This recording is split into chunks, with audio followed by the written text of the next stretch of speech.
Good day, ladies and gentlemen, and welcome to Chesterton's Jest, where we keep a critical eye on faith and culture, especially within the Catholic Church today.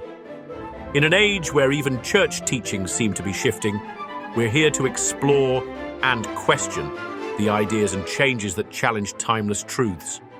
Through thought-provoking, often humorous perspectives, we aim to bring clarity to conversations others might avoid, holding fast to orthodoxy with the courage to question what feels off track.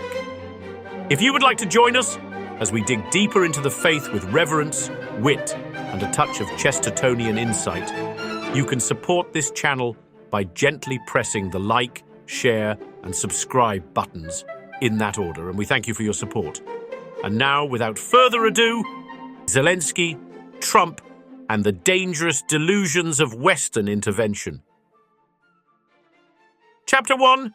The Spectacle of Leadership.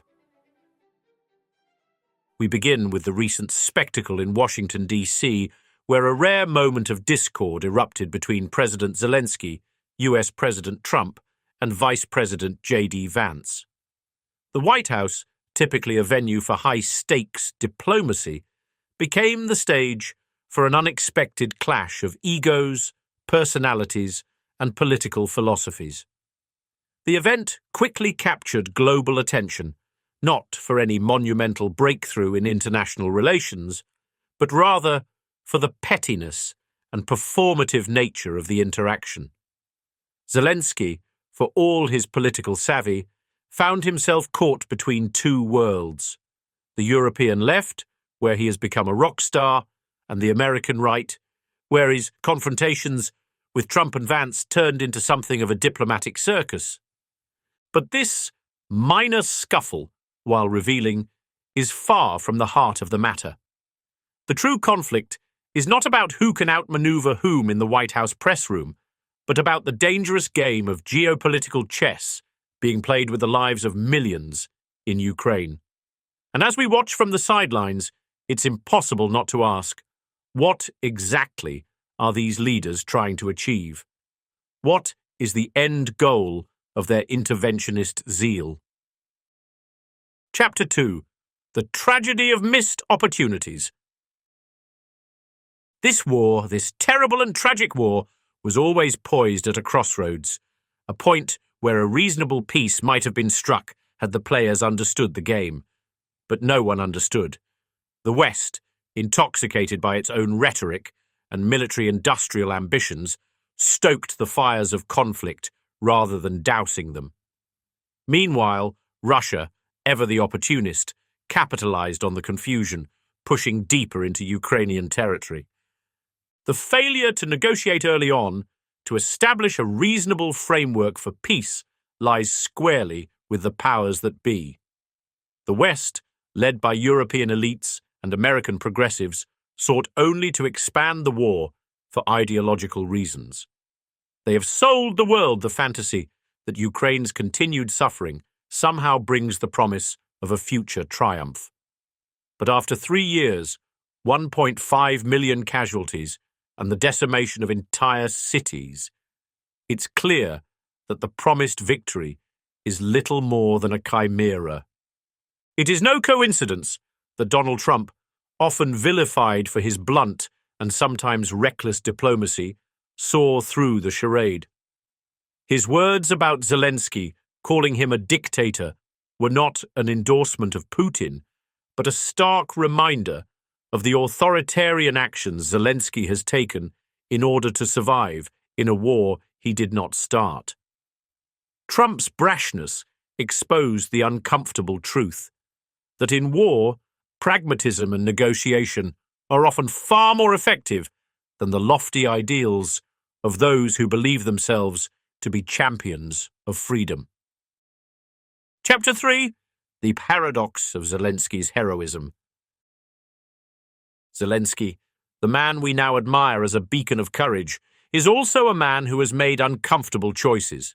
To survive, he has suspended elections, suppressed political opposition, and become something of a wartime dictator. There's a contradiction in this, for how can a man fight for freedom while simultaneously undermining it within his own country? Yes, Zelenskyy is a hero, but he is a hero who has made sacrifices, sacrifices that we, from our comfortable seats in the West, are not eager to recognize. His bravery is undeniable, but so is the authoritarianism that has characterized much of his leadership during this crisis. And in this, he mirrors the tragic paradox of the modern world. The necessity of power often demands the very thing it seeks to fight against. Chapter 4. The Illusion of Endless Support. The West, particularly through the voices of leaders like Starmer and Trudeau, has been unwavering in its support of Ukraine. But support, as they define it, has largely been symbolic. Grand speeches and promises, with little to show for it in terms of tangible results. Ukraine has become the cause célèbre of the international left, a convenient political tool to trumpet ideals of democracy and sovereignty. But these ideals have proved hollow in the face of reality. In contrast, Donald Trump's vision for ending the war is rooted in something more practical, more grounded in the reality of geopolitics. His art of the deal approach, often maligned, offers a clear-eyed perspective on the situation. Trump has suggested that Ukraine, for all its bravery, cannot continue this war indefinitely with no clear end in sight.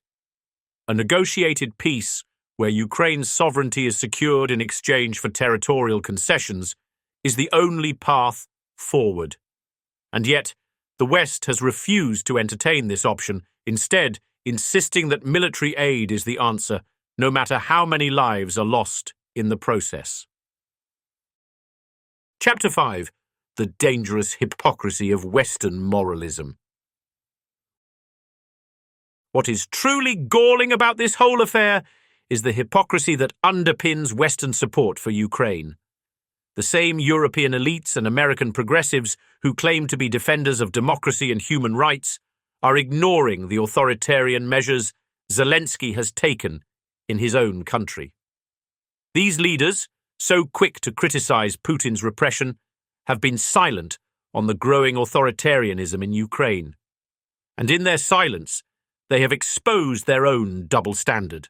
The reality is that the West, led by figures like Trudeau and Starmer, has been far more willing to sacrifice the lives of Ukrainians than to face the uncomfortable truth that their moral high ground is built on shifting sand. If Ukraine were truly a beacon of democratic values, why has Zelenskyy felt the need to consolidate power to such an extent? Why have we turned a blind eye to the erosion of freedoms in the name of self-preservation? Chapter 6. The Path Forward, a Pragmatic Peace.